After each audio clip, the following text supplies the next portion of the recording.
மாண்புமிகு அறநிலையத்துறை அமைச்சர் எங்கள் மாவீரர் சேகர் பாபு ஐயா அவர்கள். ஆண்டாண்டு காலமா பரம்பரை அறமொழியோட வாழ்ற குடும்பம்டா. ஒரு மனிதன் எப்படி இருக்கணும் அப்படிங்கறதுக்கு ஒரு உதாரணம் சேகர் பாபு ஐயா அவர்கள். தெரிஞ்சுக்கிட்டியா? ஒரு மனித நேயவாதி,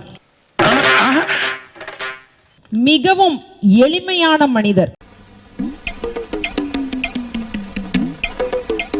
உழைக்கும் கரங்கள் கொண்ட ஒரு அற்புதமான மனிதர். எனக்கு அவரோட பேச்சு கேட்கறதுக்கு ரொம்ப பிடிக்கும். இது என்ன பிரமாதம்? இது விட பெசலைட் ஒண்ணு இருக்கு. கூவுடா. டிவி போட்டு அவர் பேச ஆரம்பிச்சோன்னா ஒரு 2 நிமிஷம் கை தட்டிட்டே இருப்பேன்.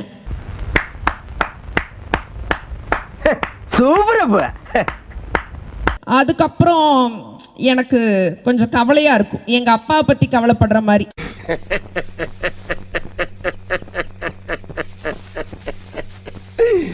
ஐயோ ஐயோ, இவர் எப்ப சாப்பிடுவாரு, எப்ப தூங்குவாரு, ஓடிட்டே இருக்காரே அப்படின்னு நினைப்பேன். அந்த அளவுக்கு ஒரு கடுமையான உழைப்பாளி சேகர் பாபு ஐயா.